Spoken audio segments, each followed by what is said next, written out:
Hello students, अभी हम लोग प्रोबेबिलिटी में जस्ट प्रीवियस लेक्चर में बाइनोमियल डिस्ट्रीब्यूशन को डिस्कस कर रहे थे और उसके बाद एक और इम्पोर्टेंट डिस्ट्रीब्यूशन का डिस्कस करने जा रहे हैं जिसका नाम है पॉइसन्स डिस्ट्रीब्यूशन।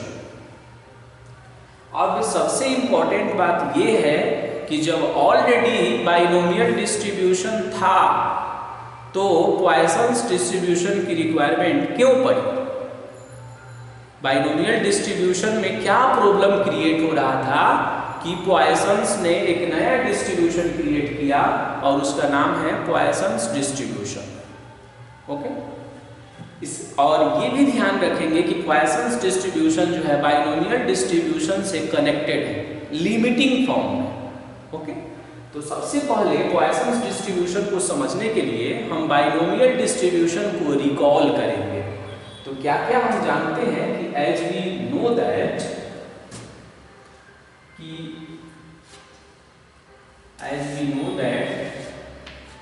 n जो है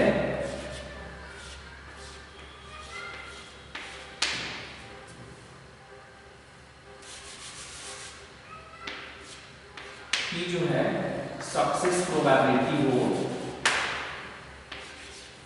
n जो है ये नंबर ऑफ ट्रायल, क्या number of trial,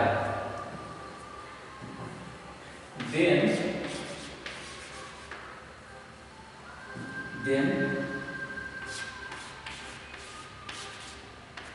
probability of R success in n trials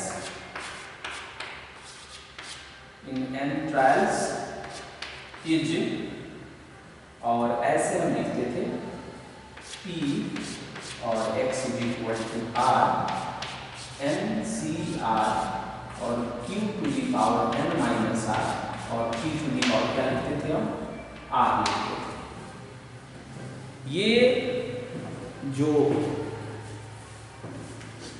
ये जो रिजल्ट आप देख रहे हैं, ये रिजल्ट हमने कहाँ देखा? ये रिजल्ट हमने देखा बाइनोमियल डिस्ट्रीब्यूशन में। कहाँ पर देखा हमने? बाइनोमियल डिस्ट्रीब्यूशन में देखा ये रिजल्ट। हम लोग ऑलरेडी इससे फैमिली का n क्या है? टोटल नंबर ऑफ ट्रायल है। r क्या है? सक्सेस को इंडिकेट करता है। r सक्सेस को, q फेलियर प्रोबेबिलिटी और p जो है वो सक्सेस प्रोबेबिलिटी है। ये फॉर्मूला हम लोगों ने पढ़ा। अब इसमें ये कहा जाता है कि अगर ऐसा सिचुएशन क्रिएट हो जाए if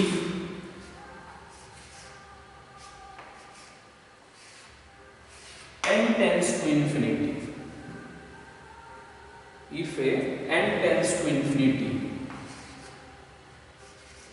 and p tends to 0, ये दो बातें बहुत इंपॉर्टेंट है इसमें। n tends to infinity का मतलब ये हुआ कि n जो है बहुत ही लार्ज है और p tends to 0 का मतलब ये हुआ कि p जो है वो वेरी वेरी स्मॉल है। ओके, तो अगर ऐसा सिचुएशन हो जाए कि n टेंस करने लगे इन्फिनिटी की ओर और p टेंस करने लगे 0 की ओर, इस लैंग्वेज में कैसे बोलेंगे कि n जो है बहुत ही लार्ज है, n is very very large but p is very very small. n क्या है? बहुत ही बड़ा है और p जो है बहुत ही छोटा है। तो उस कंडीशन में हम इसकी प्रोबेबिलिटी जब कैलकुलेट करते हैं तो ये 0 आएगा। कितना आ जाएगा? 0। तब उस कंडीशन में आप देखते हैं कि देन p x r की वैल्यू कितना ऑब्टेन होगा? 0, क्योंकि p का वैल्यू 0, तो जब हम p की जगह पर 0 सब्स्टिट्यूट करेंगे तो पूरा रिजल्ट ही 0 हो जाएगा। तो अगर हम ऐसा करें तब तो हर क्वेश्चन की, कोई भी क्वेश्चन अगर हम सिलेक्ट करेंगे जिसमें n जो है बहुत ही लार्ज होगा और p जो है वो बहुत ही छोटा होगा, यानी वेरी वेरी स्मॉल होगा, तब उसकी प्रोबेबिलिटी हम कितना ऑब्टेन करेंगे? 0 ऑब्टेन करेंगे। यानी हर क्वेश्चन का 0 ही आंसर आएगा, और 0 प्रोबेबिलिटी का मतलब होता है कि वो इम्पॉसिबल इवेंट को इंडिकेट करता है जो करेक्ट नहीं है। तब क्या हुआ कि तब पॉइसन्स डिस्ट्रीब्यूशन को डेवलप किया गया। तो पॉइसन्स डिस्ट्रीब्यूशन में पहला जो डायलॉग बोलता है कि Poisson's distribution is the limiting case of binomial distribution. क्या बोला मैंने? फर्स्ट में ही बोला हमने नोट में कि Poisson's distribution is the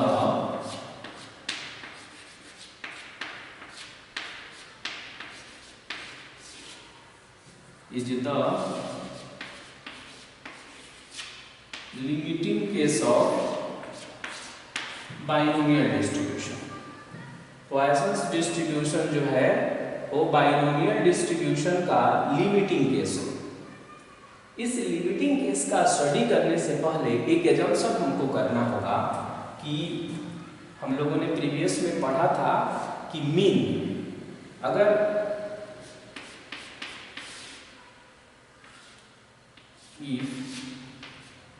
m is equal to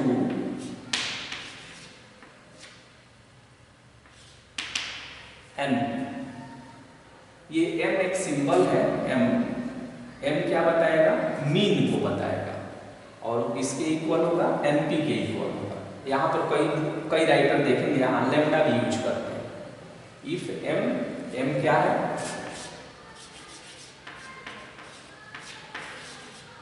m is the mean. इस रिजल्ट को हमने एज्यूम किया इसमें कि जो मीन होता था जिसका फॉर्मूला हम NP यूज करते थे, उसके लिए हमने क्या सिंबल यूज कर लिया है? M यूज कर लिया। m is equal to NP, ये ऑलरेडी हम लोग जानते थे। तो इसने कहा है कि पॉइसन्स डिस्ट्रीब्यूशन जो होता है वो बाइनोमियल डिस्ट्रीब्यूशन का लिमिटिंग केस होता है। इसका मतलब ये हुआ कि जब हम पॉइसन्स डिस्ट्रीब्यूशन की बात करते हैं, पॉइसन्स डिस्ट्रीब्यूशन, तो लिमिटिंग केस में ऐसे हम लिखते हैं, limit n tends to infinity. शुरू में ही मैंने बोला कि इसमें n बहुत ही लार्ज होता है, मतलब ये कि इसमें बोलेगा ना कि क्वाइन को 1000 या 10,000 बार टॉस कर दिया गया, या और भी इसमें आप देखते होंगे कि जब हम ड्राइविंग करते हैं तो ड्राइविंग में एक्सीडेंट की जो प्रोबेबिलिटी होती है वो बहुत ही कम होती है, यानी 10,000 या 1 लाख पर एक्सीडेंट होने की प्रोबेबिलिटी 1 रहती है। तो उस कंडीशन में उसकी प्रोबेबिलिटी निकालते हैं 0.0001 ऐसे करके आता है। तो उन सारी सिचुएशन को एक्चुअल में पॉइसन्स डिस्ट्रीब्यूशन स्टडी करता है, जिसमें केसेस ज़्यादा हो बट उससे सक्सेस प्रोबेबिलिटी जो है बहुत ही कम है। ओके, यानी टूर जो है 1 लाख टूर हुआ तो उसमें एक्सीडेंट जो होती है 1, 2 इस तरह से रहती है। तो उस कंडीशन में देखेंगे एक्सीडेंट होने की प्रोबेबिलिटी बहुत ही कम रहता है। तो limit n tends to infinity यही बताता है कि ये लिमिटिंग केस को हम ले रहे हैं। और NCR, तो NCR को फैक्टोरियल में कन्वर्ट करिए तो ये आएगा factorial n upon factorial r, और ये होगा n माइनस r, और यहाँ हो जाएगा q to the power n minus r, और ये होगा p to the power. Okay, अब हम क्या करेंगे कि फैक्टोरियल n को हम एक्सपैंड करेंगे, और एक्सपैंड भी एक लिमिट तक करेंगे। हम एक्सपैंड इस स्टाइल में करेंगे कि ये इससे कैंसिल हो जाए। आपने ऑलरेडी पढ़ा है कहीं पर, यहाँ पर ऑलरेडी आप जानते हैं कि अगर कहीं पर फैक्टोरियल में 10 लिखा हुआ है तो इसे हम ऐसे लिख सकते हैं 10 × 9, और यहाँ पर स्टॉप कर देंगे तो यहाँ 8 होगा। ये चीज़ें हम लोग ऑलरेडी फैक्टोरियल में जानते हैं। ओके, तो उसी तरह इसका फैक्टोरियल हम एक्सपैंड करने वाले हैं। तो limit n tends to infinity n को हमने आउटसाइड में कर दिया, तो क्या बचा n-1।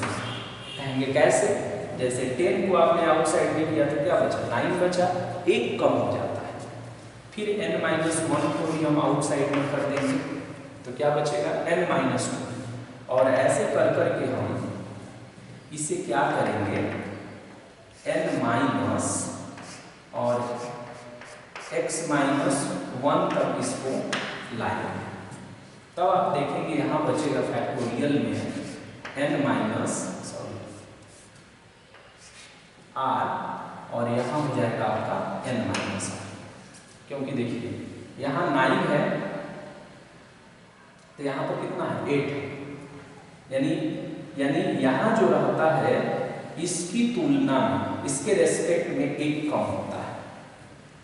कितना कम होता है 1 कम होता है, तो 1 कम करेंगे तो n-r आएगा, और अपॉन इसमें से 1 माइनस करेंगे तो ये आएगा, अपॉन में होगा फैक्टोरियल r और ये होगा n-r, हो गया ये। और यहाँ हो जाएगा फिर q to the power n-r और p to the power r।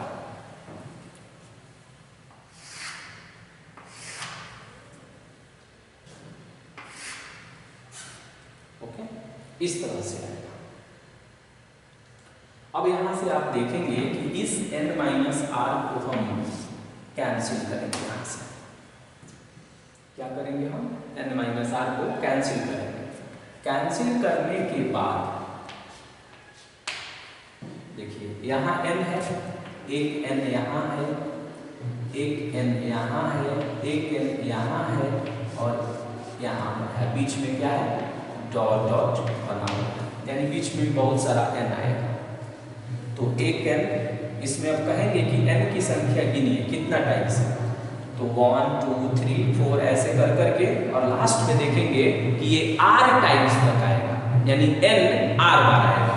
तो सभी में से n का कॉमन बनाएंगे और r बार जब आएगा तो ये हो जाएगा n का पावर, और यहां से जब n का कॉमन हो जाएगा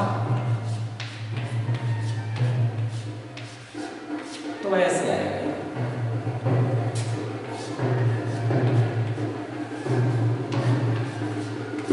ऐसे आएगा, और ऐसे हम करते रहेंगे और लास्ट में देखेंगे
यहाँ मैंने क्या किया, यहाँ देखिए यहाँ Q है तो Q का फॉर्मूला कितना होता है 1 माइनस पी, तो यहाँ देखिए 1 माइनस, और P का वैल्यू हमने क्या किया, P का वैल्यू हमने यहाँ से कैलकुलेट कर लिया, तो P का वैल्यू हो गया m/n, यानी जो मीन है ना उस मीन को हमने m सिंबल से डिनोट कर दिया था, यहाँ लैम्डा से भी कर सकते हैं। तो उसी तरह हमने क्या किया कि P का वैल्यू यहाँ पुट कर दिया। अब ये जो n का पावर r देख रहे हैं, तो n का पावर r है 1 माइनस 1/n है, डॉट डॉट है, और फिर लास्ट में है 1 माइनस r माइनस 1/n है। और इधर क्या चल रहा था, इधर चल रहा है लिमिट और n टेंस टू इन्फिनिटी, यहाँ पर भी वही है, limit n tends to infinity. और यहाँ देखेंगे कि इसे अभी रहने दीजिए आप, या एलसीएम भी ले सकते हैं, अभी इसे रहने ही देते हैं। 1 माइनस m बाई m का पावर n माइनस r, और ये हो जाएगा m का पावर r, और ये हो जाएगा n का पावर r, और बाई में कितना हो गया, फैक्टोरियल r हो गया। ओके, अब ये देखेंगे n to the power r से n to the power r cancel हो जाएगा। ओके, और इसमें n के जगह पर जब इन्फिनिटी पुट करेंगे तो देखिए क्या है, 1 बाई इन्फिनिटी 0, 2 बाई इन्फिनिटी 0, तो देखिए 1 माइनस 0 1 आएगा, यानी हर बॉक्स का वैल्यू 1 आएगा। तो फाइनली हम इस तरह से कह सकते हैं कि यहाँ पर आ रहा है 1 माइनस 0, फिर उसी तरह यहाँ भी आएगा 1 माइनस 0, सो ऑन, और लास्ट में भी आएगा 1 माइनस 0, और फिर यहाँ पर हमने लिमिट को लाया और ये हो गया n टेंस टू इन्फिनिटी, और यहाँ कितना हो गया, m to the power r हो गया। ये m to the power r, तो उसका कोई जरूरत नहीं है, वो कांस्टेंट की तरह बिहेव करेगा, और उसे हमने यहाँ पर लिख दिया। तो यहाँ कितना हो गया, 1 माइनस m बाई n का पावर n माइनस r हो गया, और अपॉन में कितना था यहाँ पर, फैक्टोरियल r। अब देखिए इसको सिंप्लीफाई करेंगे तो 1 आएगा, तो ये हो गया m to the power r, और अपॉन में फैक्टोरियल r, और इसे जब हम सिंप्लीफाई करेंगे तो देखिए क्या आएगा, e टू दी पावर कितना आएगा, e to the power limit n tends to infinity, क्योंकि आपने पढ़ा होगा कि ये जो फॉर्म है ये 1 टू दी पावर इन्फिनिटी, और लिमिट में जब 1 टू दी पावर इन्फिनिटी होता है तो ये सिचुएशन हम यूज करते हैं फॉर्मूला के रूप। इसका पावर देखिए, तो यहाँ पर क्या करिएगा, पावर लिख दीजिएगा। ओके, और इसका जो बेस होता है उसमें से 1 माइनस कर देते हैं, डायरेक्ट हम फॉर्मूला यूज कर रहे हैं, तो 1 से 1 कैंसिल हो गया यहाँ पर। ये देखेंगे कि m to the power r, और ये फैक्टोरियल r, और e to the power limit n tends to infinity, इस n को यहाँ लाइए और इंडिविजुअली ऑपरेट कर दीजिए, तो 1 माइनस r बाई n हो गया, और यहाँ क्या बचा, यहाँ पर बचा माइनस m। अब n इन्फिनिटी की ओर टेंस कर रहा है, तो समथिंग अपॉन इन्फिनिटी 0 होगा, तो 1 माइनस 0 1 हो जाएगा, तो ये बनेगा m to the power r upon factorial r into ये बन जाएगा e to the power minus m हो जाएगा।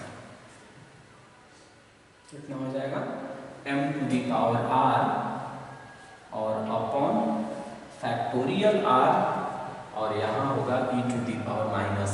यही इसका PMF होता है, इसे हम प्रोबेबिलिटी मास फंक्शन भी कहते हैं।